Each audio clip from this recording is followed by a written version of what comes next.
Tudo bem, pessoal? A conversa de hoje é com George Coukis, um empreendedor grego que veio conversar conosco sobre ética, empreendimento e propósito.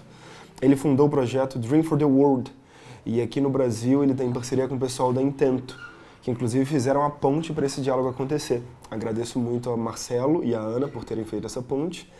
E a conversa de hoje foi uma pequena aventura. A gente foi até o Hotel Tivoli, foram mais ou menos 20 minutos no lobby, tinha música rolando no fundo, a luz mudava de acordo com o sol, mas no final o papo ficou bem interessante. Espero que gostem, é isso.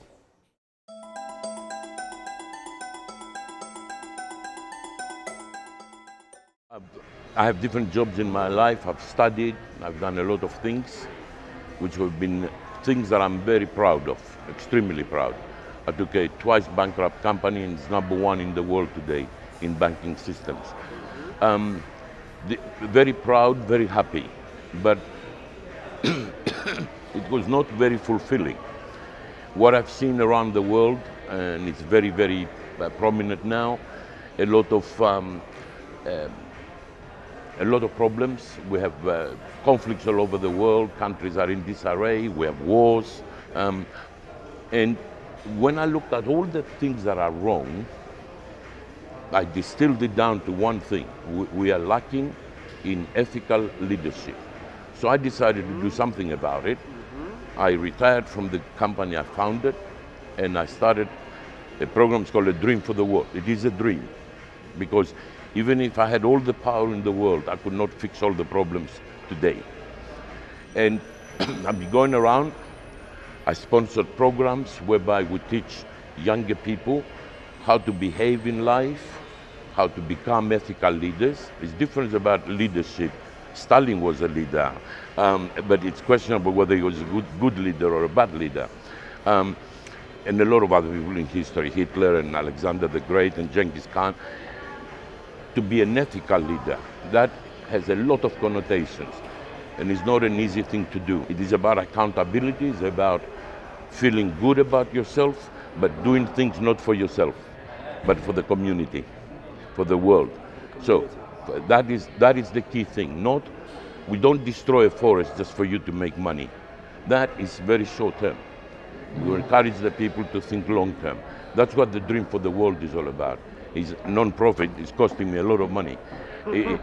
It's a non-profit endeavor, and it's borderless.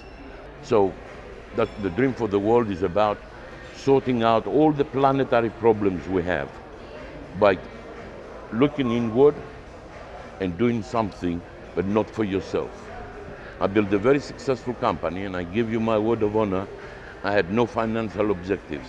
All I taught my people is to do the correct thing, and money will be the consequence of those actions.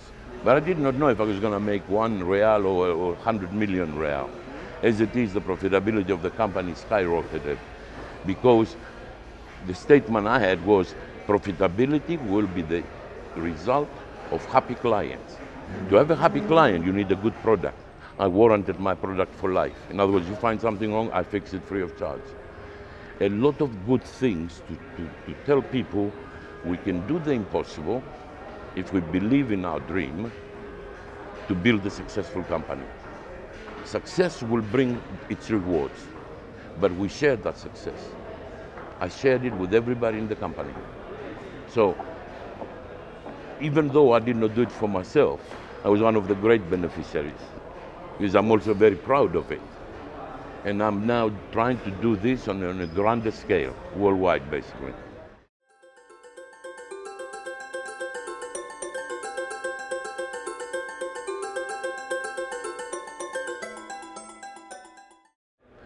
You can build a successful company, and there are a lot of criminal companies in the world today. Ethics is a human being that does not act with integrity. And integrity is where you take everything around you, the universe, into consideration. You don't do things simply for that company to be successful at the expense of everybody else. Ethics is, Lehman Brothers went down and the world did not collapse, but we bailed out AIG. We bailed out Royal Bank of Scotland. How did we bail it out though? We took money from the taxpayers and we gave it to these people, these criminals. Instead of being in jail, we bailed them out because the people who made that decision, exactly for the same reason fluoride is in the drinking water, because the greatest shareholder of Alcoa was the chief treasurer at that time, and in order to promote his company, he made it a law to have fluoride, which is full of poison. The same way, we bailed out AIG by socializing the losses. In other words, when you make profit, the shareholders get the money. When we make losses, we will bail them out with government money, which is your money and my money. It's tax money. That's unethical. Ethics is not about morality. Morality is whether you drink coffee or tea or whether you want a beer or not. In some countries you can't have alcohol, in some you can. That is how you behave in a group of people. Some want to cover themselves, some don't. That's fine. Ethics in business is to have a long-term mentality and to have an objective to be of social value. In other words, I've said this many times, unemployment is the worst enemy of any civilized society. Yet we have incredible double-digit numbers, of unemployment. And what do? When profits are down, we fire another 1,000 people. During the economic crisis, the financial crisis in 2008, my company did banking business, banking systems for banks. The stock went from 40 to 6 because people said, this is banking systems, the banks are in trouble, that's it. Temenos, my company, will go bust. A tremendous collapse in the stock. We were panicked, very obviously, because we're going to lose a company. It's worth a lot of money. It's like having this hotel and somebody can buy it for 100 riyals simply because it's on the stock exchange and the stock price is down. We did not fire a single person. We asked the people to take 3.5% cut in salary. Management took 10% cut and I took 50. We were lucky that we did well that year. We gave the money back to everybody except me. I didn't want the money back, plus a bonus. And we didn't throw a single person out in the street. That is integrity in business, my friend. Where do you see that today? It's exactly the opposite. Crooked politicians, they'll create an environment of fear to do exactly the opposite. Exactly the opposite. And we have lost that social consciousness that creates better societies. We create corruptive mechanisms to stop good business from being created. That's what ethics in business is to have a long-term mentality and to bleed when you throw somebody out in the streets. Every day in the papers I see, so-and-so, 10,000 people, or they're going to close branches, or they're going to close this. Why? Why? It's because of the problems that they've created because they had a short-term mentality. What that short-term mentality, when you say the shorter the time frame of your decision making, the more criminal the decision you make. So for instance, you say, I want to be a millionaire tonight, you have to go and rob a bank. But I will not rob anything, even if you gave me all the gold in the world. Unless we think that way, we think long term. Like for instance, we say, what will Brazil be in 100 years from now? And set a goal and vision. We will never gonna get out of this mess that we're in, even if some countries have growth potential.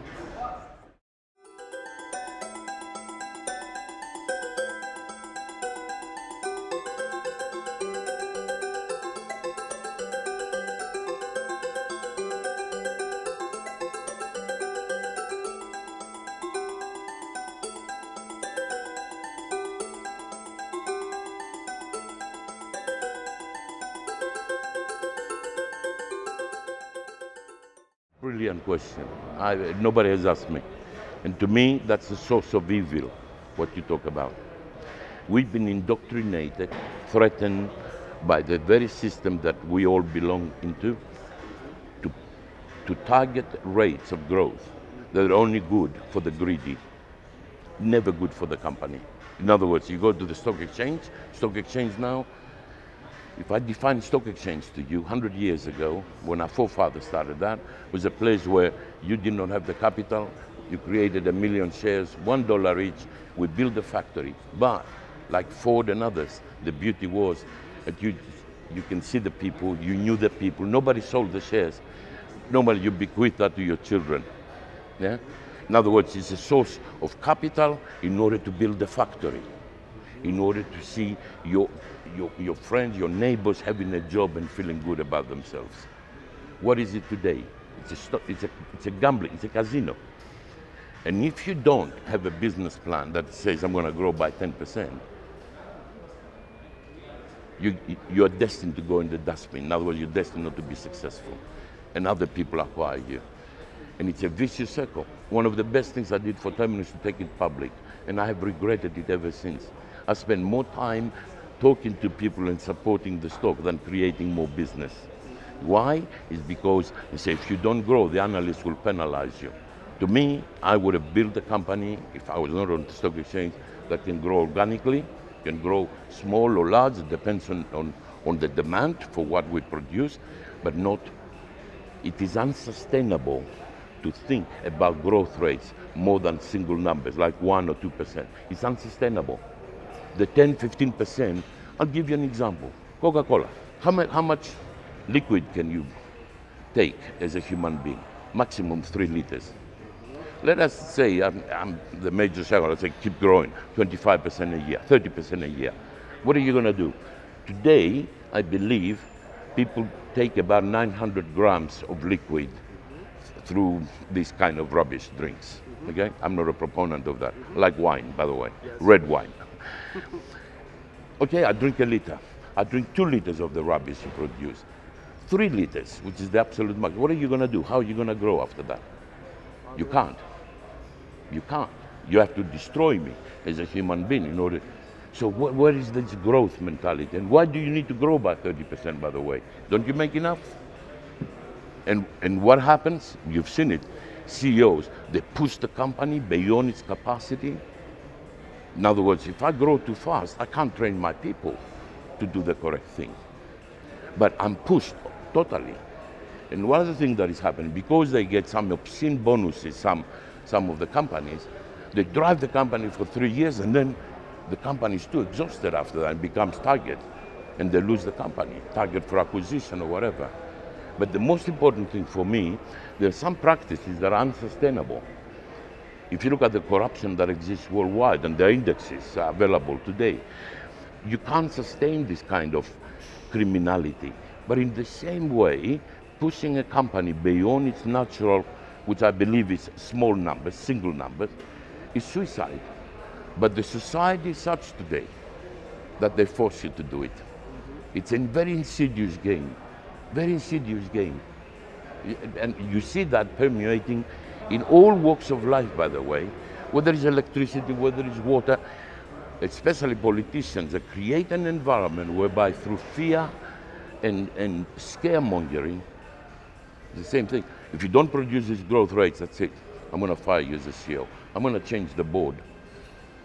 It's very, very, but it's to me, this question deserves some economist to stand up and make a statement, not an entrepreneur like me. Because it will sound very bad to the people that they have a lot of money. Because it's greed today that characterizes our actions. It's not logical thinking. They know that what I'm talking about is correct. Yeah? But try to be a CEO and go to, let's say, to put yourself in a particular position where you can get the job. And if you don't commit to those rates, you don't get the job. If you get the job, they can fire you. That's unacceptable. But it happens every day. I'm not scared. I have uprooted fear from my existence for many, many years. I will talk about it tonight, which is a paramount thing. These are the things that are wrong with our society throughout the world. And we've come to the point now with this incredible subprime criminal behavior, which, by the way, everybody knows who is responsible. No, not a single person has been questioned. Simply because they made so much money. That is unethical business. We keep in AAA certification, and the poor farmer in Italy, in Bulgaria, in Hong Kong, dead. Buys a product everybody says is worth something, you open it up and it's got nothing. That is the unethical part of it. Why do we do that? Greed. Why do politicians spend so much time getting elected? Just because for 3 or 4 years, I'm going to have a great life, and after that, of course, even a greater life, at the expense of everybody. Business is the same thing.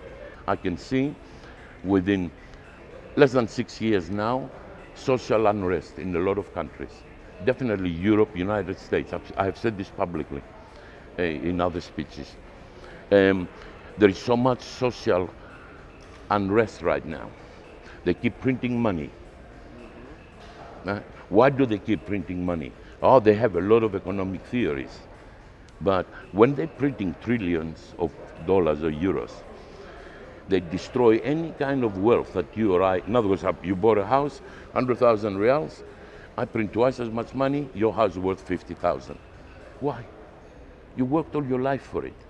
Because somebody wants to make money. Somebody is making money. You can see it in politics. You can see Berlusconi going again. I mean, he did not do well. He's a billionaire. Why are you going again for it? You haven't done anything. You were voted out. Why don't you gracefully let somebody else do it? No, no, no. It's the power and money corrupts people. Power and money. Even people who meant to do well, with the moment they get a job and they have all the spoils of fame and power, they change. And consequently, they make decisions in a very short term.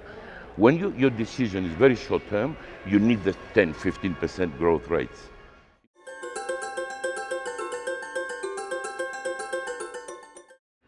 For me personally, I'm extremely humble actually, that the message I give to everybody, or the way I would like to be thought of, is at least I've tried. I have tried. I've done a lot of good things, a lot of things that I'm very proud of. It's not relevant.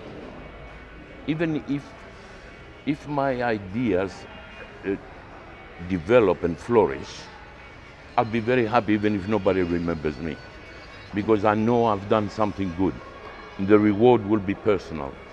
I don't seek the limelight, I don't seek interviews, I don't do things, but this is a good medium by which we can get some messages across. Anybody who got involved with me, they all made money. Whether it's shareholders, whether there is funding partners, whether it's staff, whether there are suppliers. Everybody, that was my philosophy, by creating wealth. And I explained to them what a good business plan is. And I want to encourage that, because that's the only way out of all of these things, is to create successful business, but ethical business. Not to go and screw somebody who's going to buy your shares, but something that will be there 100 years from now. This long-term mentality. So it's more the validity of my thoughts rather than what history will say about me.